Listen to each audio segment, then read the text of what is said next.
Marine Tondelier, bonsoir. Bonsoir. Merci d'être avec nous ce soir dans Tout le monde veut savoir. On le disait, cette lettre... Moi aussi, je veux savoir. Eh ben, écoutez, ça tombe bien dans ce cas-là. Voilà, convergence d'intérêts ce soir. Cette lettre qui a été envoyée par le Premier ministre aux chefs de parti, pas tous, on viendra dans un instant au périmètre, puisque cette lettre exclut, et cette invitation exclut la France Insoumise et le Rassemblement National. D'abord, une première question. François Bayrou qui vous invite donc à une réunion demain à 14 h pour, je cite, vous éclairer et vous entendre sur les orientations que nous devrons suivre. Est-ce que vous irez? Alors, la première chose, c'est que je suis ravie de vous apprendre que je n'ai pas reçu de ce courrier. Ah. Que, comme souvent, ce courrier est envoyé à la presse, est connu de nous par Twitter, et qu'au moment où je vous parle, ni les socialistes, ni les écologistes n'ont officiellement reçu ce courrier. Donc, c'est comme souvent, c'est plutôt... Moi, ça m'évoque que c'est plutôt de la communication qu'une vraie recherche de solution, parce que quand vous voulez vraiment contacter des gens, vous les appelez avant qu'ils apprennent ça par des journalistes qui disent « tu vas peut-être recevoir dans 1 heure un courrier, tu vas peut-être recevoir dans une demi-heure un courrier, ah bah le courrier est en ligne, tiens, tu peux le lire avant, et puis j'arrive sur ce plateau sans l'avoir reçu, mais je dois répondre à une invitation que je n'ai pas encore reçue ». C'est quand même un peu baroque. La deuxième chose, j'ai lu ce courrier du coup sur les réseaux sociaux, et allez le lire sur Blue Sky et sur Mastodon plutôt que sur Twitter d'ailleurs, parce que ce sont des réseaux plus... sociaux au sens social du terme, n'est-ce pas? Alors donc, est-ce que vous irez à cette réunion? Quand je lis qu'il va nous éclairer sur la situation, j'ai un peu l'impression qu'il considère qu'on n'a pas la lumière à tous les étages, comme on dit dans le Pas-de-Calais, et donc on est ravis de pouvoir bénéficier de ces lumières pour qu'il nous explique comment on va s'en sortir, parce que là, je vous avoue... Oui, mais en même temps, Marine Tondelier, vous ne pouvez pas à la fois, comment dire, demander à ce qu'il y ait davantage de compromis qui soient noués, davantage d'écoute, et là, quand on vous invite... Effectivement, cette formule, elle peut interroger. Mais donc, je repose ma question. Est-ce que vous irez demain à 14 h à Matignon à cette réunion? Ce courrier interroge, et pas que dans cette formule. Ce courrier fait un parallèle scabreux entre une catastrophe naturelle à Mayotte et des émeutes en Nouvelle-Calédonie, comme si c'était la section les Outre-mer, il y a des problèmes, tous dans le même panier, on ne voit pas trop le rapport en réalité. Il nous explique nous sommes à la veille de Noël. Lisez le deuxième paragraphe. Je l'ai déjà appris par cœur, vous avez vu. Nous sommes à la veille de Noël. Attendez, juste Marine Tondelier, parce que peut-être que ceux qui nous regardent, n'ont pas vu. Juste à poser, on ne voit pas le rapport. Attendez, juste Marine Tondelier, peut-être que ceux qui nous regardent n'ont pas encore lu cette lettre. Quand il parle de la tragédie de Mayotte, qui est probablement la catastrophe naturelle la plus grave de l'histoire de France depuis plusieurs siècles, et qu'effectivement, quelques lignes après, il parle de la situation en Nouvelle-Calédonie. On voit pas bien. Non, d'accord, vous pouvez nous dire qu'il n'y a pas de rapport, mais c'est un parallèle. Et par ailleurs, quelque chose le de scabreux là-dedans, je trouve vraiment romanesque, c'est nous sommes à la veille de Noël et nous n'avons toujours pas de budget. Bah, c'est vrai. Oui, c'est vrai, mais et c'est vrai d'ailleurs parce que vous avez censuré le précédent gouvernement. Ah bah oui, bien sûr, c'est de notre faute. Ce qui est vrai, Monsieur Duhamel, c'est que Emmanuel Macron a perdu l'élection, refuse de le reconnaître, ne veut pas changer de politique, ne veut pas que quelqu'un le fasse pour lui ou malgré lui. Et donc pour la 4e fois, Marine Tondelier, je repose la question, irez-vous demain à cette réunion à 14 h? C'est que François Bayrou est en train de paver le chemin de sa propre censure et que comme il prend le même chemin que Michel Barnier, il risque fort qu'il en connaisse le même destin. Et donc je vois bien à quel point ces premières, je ne sais même plus combien de temps ça fait, 48-76 heures sont complètement ratées. C'est un fiasco, c'est la risée des Français qui avaient, je pense, sincèrement envie que ça marche parce qu'ils veulent une solution, mais qui ont compris depuis quelques temps maintenant que ça ne marcherait pas. Je vous reposerai pour la 5e fois la question de savoir si vous irez, mais quand vous dites la risée des Français, c'est très fort. Là encore, vous reprochez il y a un instant une détournure de phrase de ce courrier de François Bayrou. Il est la risée des Français? Je pense que malheureusement, oui, c'est le cas. Je pense que cette histoire d'aller-retour en Falcon pour aller à Pau dire je vais rester maire parce que vraiment j'ai un super plan pour la France, c'est le retour du cumul des mandats, c'est vraiment ça dont on a besoin dans la séquence, qui d'ailleurs, je le remercie, nous a permis à nous, qui combattons le cumul des mandats, de gagner cette bataille culturelle pour les 10 ans à venir. Il a plié le match, ceux qui n'étaient pas convaincus le sont maintenant. Il multiplie les faux pas, les fautes politiques, c'est pas crédible, personne se dit, et s'il y a un Français en France qui se dit je suis rassuré que M. Bayrou soit Premier ministre, je pense qu'il va trouver la solution, qu'il m'appelle, il peut me faire un mail, qui m'explique son argument, j'ai envie d'être rassuré aussi. Marine Tondelier. Pour ce qui est de votre question de est-ce que j'irai demain ou pas, quand je recevrai le courrier, mais que vous avez lu, qu'on a déjà parcouru. Non, vous l'avez même lu attentivement puisque vous venez de citer un certain nombre d'extraits. Je suis tellement préoccupée en ce moment que j'imprime tout ce que je lis sur le sujet, ça me préoccupe énormément. Mais donc je vais convoquer mes instances internes.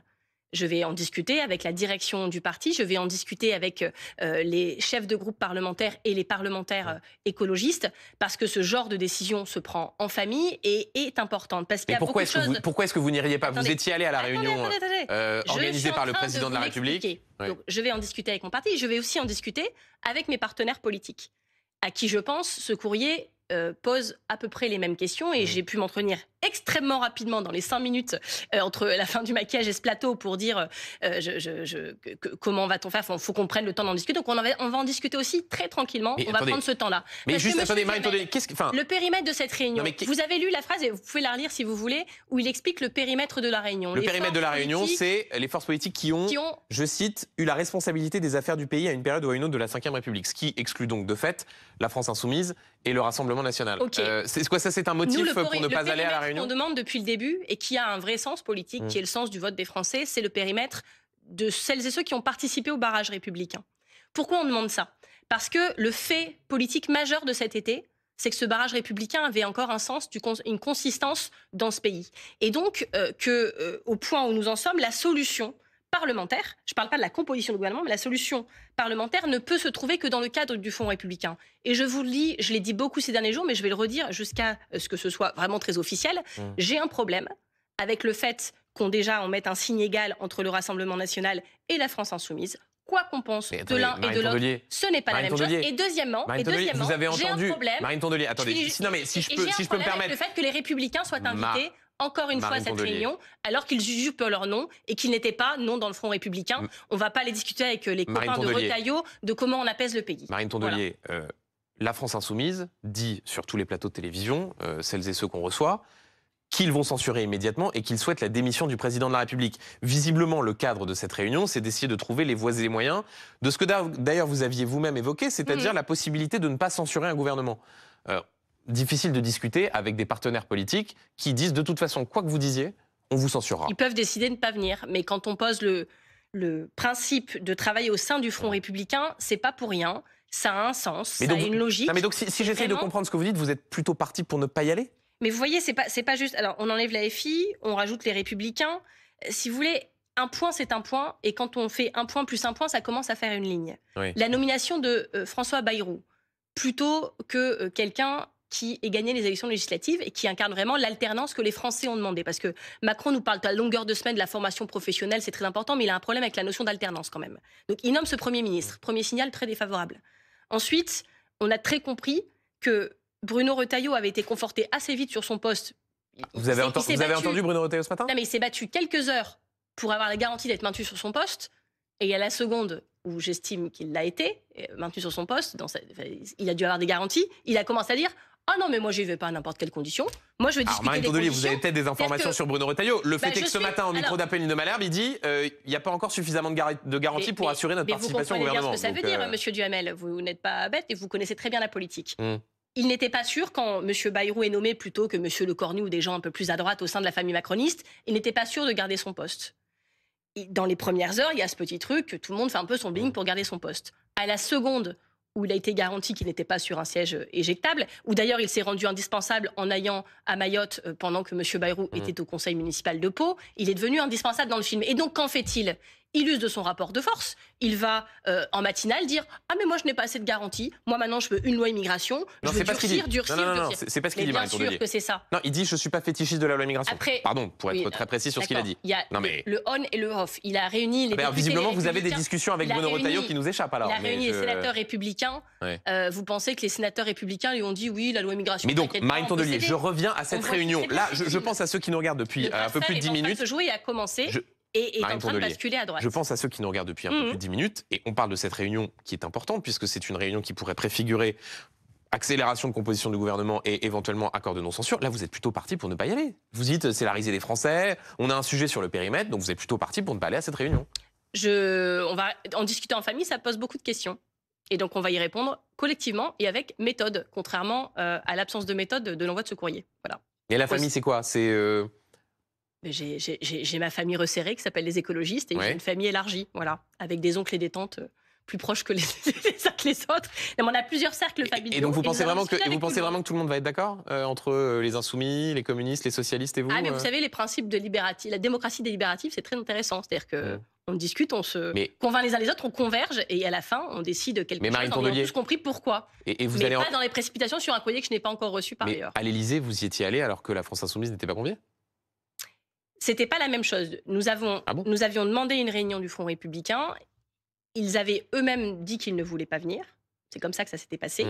Et puis, à ce moment-là, je pense qu'on était dans un moment où on a tout fait pour peser, et nous avons raison de le faire, parce qu'on le doit à nos électeurs. On a tout fait pour peser, pour tenter l'infime chance qu'il y avait d'avoir un Premier ministre nouveau Front populaire. Je vous rappelle que nous sommes allés à l'Élysée avec les socialistes et les communistes pour demander, pour s'engager devant tout le monde, dont le Président de la République, s'il nommait quelqu'un du nouveau Front populaire, nous nous engageons à ne pas utiliser le 49.3. Parce que les Françaises et les Français, ils savent, c'est pas vrai que la France, elle veut un truc précis. On voit bien le résultat des élections, on veut des choses différentes. Ok.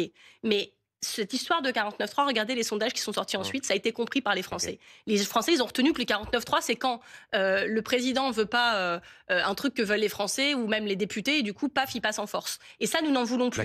Les Français, ils ont besoin de changement, de signal fort que ça va plus être comme avant. Un mot encore, Marine Tondelier. Quand vous mettez François Bayrou, vous n'avez pas le signal fort que ça va plus être comme avant, voyez-vous. Quand vous maintenez Bruno Retailleau à l'intérieur, vous n'aurez pas le signal fort que ça va plus être comme avant. Parce que quand vous commencez à faire avec Bruno Retailleau, ça veut dire que vous ne faites pas avec la gauche, ça veut dire que vous dépendrez de l'extrême droite, qui continueront de vous faire sauter à la corde jusqu'à vous faire tomber au pire moment, et les mêmes causes entraîneront les mêmes conséquences. Est-ce que à quel moment vous allez vous parler, vous mettre d'accord? Il y a quoi, une réunion qui est prévue ce soir? Dès que je suis sortie de ce plateau, monsieur Duhamel. D'accord. Si vous voulez que je parte tout de suite pour un peu plus vite. Non, j'ai encore quelques questions à vous poser. D'abord sur ce que vous dites, et là encore on voit la phrase s'afficher en bas de l'écran, François Bayrou est sur le chemin de la censure. Effectivement, vous évoquez des signaux. J'ai même dit qu'il pavait le chemin de sa propre censure. Voilà. Vous évoquez un certain nombre de signaux, ce qui s'est passé sur sa présence au conseil municipal à Pau, ce qu'il a pu, la séance effectivement de questions au gouvernement qu'il a pu tenir. L'émission de France 2, je peux tout vous faire. Mais sur le fond, Marine Tondelier, quel est l'élément programmatique de François Bayrou qui vous a fait passer de pas de censure a priori à il va sur le chemin de la censure? En fait, l'idée que vous étiez prête à des compromis, c'était juste du marketing. Je voulais discuter. Depuis le début, vous vouliez le faire tomber? Non, je voulais comprendre. C'est sûr que la nomination de François Bayrou était déjà un mauvais signal. Il y a 3 éléments possibles. Dans la foulée, vous avez dit pas de censure a priori. Qui est Premier ministre? Pour mener quelle politique? Et avec quelle méthode? C'est-à-dire 49.3 ou pas? La première réponse est répondue et la réponse ne nous plaît pas. On passe à la deuxième, 49.3. Il nous répond: je veux bien pas utiliser sauf sur le budget. Bon, il se trouve que le premier texte qu'on va examiner, c'est le budget. Troisième chose, si on veut vraiment essayer de trouver un argument... François Hollande dit pareil. François Hollande, à votre place dimanche soir, disait sur le budget, il vaut mieux éviter de s'engager à ne pas utiliser le 49.3. Oui, je ne suis pas un soutien de François Hollande, ça ne nous aura pas échappé. Et donc, dernier argument, c'est sur le fond, est-ce qu'il y a même un truc, un début de commencement de truc qui convaincrait quelqu'un de chez nous éventuellement de ne pas voter la censure? Et bien, quand on lui pose cette question dans son bureau, il n'est pas capable d'y répondre. Il dit qu'il veut bien faire des compromis, mais pas qu'il y ait des impacts budgétaires. Pour se mettre d'accord sur le budget, ça ne va pas être pratique quand même. Sur la retraite, il veut nous proposer une démarche. Alors on dit, c'est quoi la démarche? Ça, vous verrez le 14 janvier. Mais donc si c'était demain, Marine Tondelier, si le vote de confiance, s'il y avait un vote de confiance et s'il y avait un vote sur une motion de censure demain, les députés écologistes censureraient. C'est eux qui décideront, mais moi aujourd'hui, je n'ai pas confiance en François Bayrou. Et il se trouve que ce vote de confiance va plutôt arriver au lendemain de son discours de politique générale. Donc on verra, mais au moment où il prononcera son discours de politique générale, si tout va bien, on aura déjà un gouvernement. Toute l'histoire aura déjà été écrite. Un mot, Marine Tondelier. La composition du gouvernement, quelle histoire ça raconte? Un mot sur le fond. Vous venez d'évoquer la réforme des retraites. Vos camarades socialistes, votre famille, puisque vous évoquez la famille élargie, dit nous, on est prêts à regarder s'il y a une conférence de financement. Ça, concrètement, c'est avec une suspension de la réforme avant cette conférence de financement. Non, pas tout à fait, non. Non, alors ça, écoutez, vous écouterez attentivement ce que dit Boris Vallaud, Olivier Faure, François Hollande. Ils disent à peu près, pas toujours en les mêmes termes. C'est pas très clair, mais en tout cas, ils avancent cette possibilité d'une conférence de financement. Est-ce que ça suffirait pour vous pour vous convaincre sur la question de la réforme des retraites? Les gens, comme le dirait M. Bayrou, nous sommes à la veille de Noël. Bon, les gens vont se retrouver en repas de famille. Ils vont discuter politique. C'est quoi la chose qu'ils auront à dire de positif sur ce que M. Bayrou aura annoncé donc avant le 14 janvier? Il peut prendre des décrets en tant que Premier ministre. Il doit faire un geste fort, concret pour le quotidien des Français. Si nous avions été nommés Premier ministre le 8 juillet dernier... Mais par exemple, qu'est-ce que vous lui demandez ce soir? Ou le 23 décembre, nous aurions pris un décret immédiat d'abrogation de la réforme des retraites. Et vous savez quoi? C'est exactement la raison pour laquelle le Président de la République ne nous a pas nommés. Parce qu'il savait que peut-être nous tomberions est-ce que au budget, si François Bayrou mais annonce vous une voulez pas conférence, qu'on puisse agir Marine Tondelier, est-ce que si François Bayrou dit, moi je suis prêt à une conférence de financement pour qu'on puisse regarder tel ou tel aménagement qu'on peut faire sur la réforme des retraites, est-ce que ça pourrait être acceptable? Si vous pensez que votre tata Gilberte, au repas de Noël, va dire « Je suis vraiment rassurée parce que François Bayrou a réuni une conférence de financement vous l'avez dit à vos amis socialistes, 3 mois, etc. » Vous l'avez dit à vos amis socialistes? Oui, on se parle avec beaucoup de franchise. Je pense que les Français ont besoin de concret. Pas de promesses. Dans 3 mois, François Bayrou sera sûrement plus là. Donc c'est toujours de votre côté, tout le programme avec le programme, pas la moindre possibilité d'évoluer sur la réforme des retraites. C'est la malhonnêteté intellectuelle, ce que vous faites. Je n'ai absolument pas dit ça. Ah bah si, vous dites, est-ce que Tata Gilberte va se satisfaire d'une conférence de financement? La seule chose qui compte, c'est l'abrogation. Eh ben donc votre tata Gilberte, elle a peut-être une nuance entre. C'est votre tata Gilberte. Ça, je n'ai pas de tata Gilberte, mais moi non plus. Mais peut-être que quelqu'un dans vos téléspectateurs en a une. Mais il y a une différence entre ce que je vous dis et ce que vous me dites. Moi, je vous dis, est-ce qu'il est capable, dans la semaine qui vient, d'annoncer un truc, où les Français disent ah bah merci. Bien. Eh ben pour l'instant, non. Encore 2 questions précises, Marine Tondelier. La première sur la composition du gouvernement. Il y a un instant, Alexis Cuvillier du service politique nous donnait des informations. François Rebsamen. J'ai entendu, vous avez dit qu'il y a un premier ministre il y aura un ministre de gauche comme Rebsamen. Certains évoquent Pierre Moscovici. Mais ils ont été dans les premiers soutiens des macronistes. Ce sont des hommes de gauche, Pierre Moscovici, François Rebsamen. Et puis Gabriel Attal avait sa carte au MJS il y a 10 ans, donc c'était un premier ministre de la NUPES. Je suis pas sûr qu'on puisse mettre exactement sur un même axe gauche-droite Gabriel Attal, François Rebsamen et Pierre Moscovici. Il était au Parti Socialiste en même temps qu'eux, puis il en est parti. Ils sont pas de gauche, François Rebsamen et Pierre Moscovici? Mais c'est pas un concours, c'est pas un brevet. Mais si vous pensez que si vous mettez François Rebsamen dans un gouvernement, ça veut dire que le NFP est représenté dans ce gouvernement, que les Français vont dire mais quel virage à gauche, vraiment, j'ai le tournis tellement c'est un virage. Non. Et même Tata Gilberte vous le dira. Une dernière question, Marine Tondelier. Est-ce qu'il y aura une candidature écologiste à la prochaine présidentielle? Alors ça, c'est une question qui n'a rien à voir. Non, mais je la pose quand même. Si vous voulez. On n'en est pas là. Je pense que le sujet aujourd'hui, c'est de s'assurer qu'il y ait une candidature commune. Ah oui, alors, mais vous êtes sûr qu'on n'en est pas là parce que Jean-Luc Mélenchon dimanche soir, Marine Tondelier dit qu'il y aura une candidature insoumise. On avait fait toute une interview ensemble sans parler de Jean-Luc Mélenchon. Je me demandais si vous étiez en forme ou malade. Pourquoi vous n'avez pas envie de parler de Jean-Luc Mélenchon, Marine Tondelier? Non, ça me fatigue en général. Pourquoi? J'aurais préféré vous parler de Mayotte pour tout vous dire. J'avais cru qu'on aurait le temps d'en dire un petit mot. Et on en a parlé quant à ce qui a été dit par François Bayrou dans sa lettre. Très rapidement. Jean-Luc Mélenchon fait penser à tous les habitants de Mayotte qui nous regardent et Marine Tondelier, on a traité très largement la situation. Je suis étonné quand je parle de Jean-Luc Mélenchon très souvent, et d'ailleurs c'était le cas dans une émission qu'on avait faite au moment des législatives. Alors très souvent il y a une sorte de manœuvre dilatoire pour ne pas répondre. Jean-Luc Mélenchon dit dimanche soir, il y aura une candidature insoumise à la prochaine présidentielle. Ah pardon, ça veut dire que votre candidature commune elle est tombée à l'eau? Eh ben ça veut dire qu'il n'y aura peut-être pas de candidature unique, mais qu'il peut quand même y avoir une candidature commune de plusieurs personnes. Et par ailleurs, je pense qu'il n'y a que les imbéciles qui ne changent pas d'avis. Donc vous demandez à Jean-Luc Mélenchon de changer d'avis? Je ne demande rien du tout. Je pense qu'on n'allait pas à faire des joutes verbales sur les plateaux sur le sujet et qu'il faut boire frais dans ces cas-là. Je pense que mon obsession pour l'instant n'est pas de savoir si la candidature ultime et suprême sera écologiste à la fin. Nous n'en faisons pas un préalable, mais nous ne l'excluons pas non plus, c'est ce que nous avons toujours dit. Mais l'urgence aujourd'hui... Mais vous ne dites pas la même chose que Jean-Luc Mélenchon. Ah non, je vous confirme. Et merci de le souligner. Mais mon obsession aujourd'hui, c'est qu'on puisse, avec toutes celles et ceux qui le souhaitent, c'est ce qu'on a proposé avec Lucie Castet, c'est ce que j'avais proposé il y a un an au nom des écologistes, que toutes celles et ceux qui le souhaitent puissent se mettre d'accord sur un travail sur le projet, sur un travail sur comment on désigne ce candidat et sur un travail surtout de bataille culturelle, de mobilisation sur le territoire où toutes celles et ceux qui le souhaitent puissent s'y investir. Et cette grande maison où on travaillera une candidature commune doit être très ouverte à toutes celles et ceux qui le souhaitent. Et celles et ceux qui ne le souhaitent pas, eh bien, ils viendront quand ils auront changé d'avis. Jean-Luc Mélenchon recevra le message. Merci Marine Tondelier, secrétaire nationale des écologistes. Et pour ceux qui ont rejoint cet entretien en cours de route, pas sûr d'aller à cette réunion à laquelle vous convie François Bayrou demain à 14h. Vous allez échanger avec vos partenaires et vous nous direz donc si vous irez ou pas. Merci Marine Tondelier.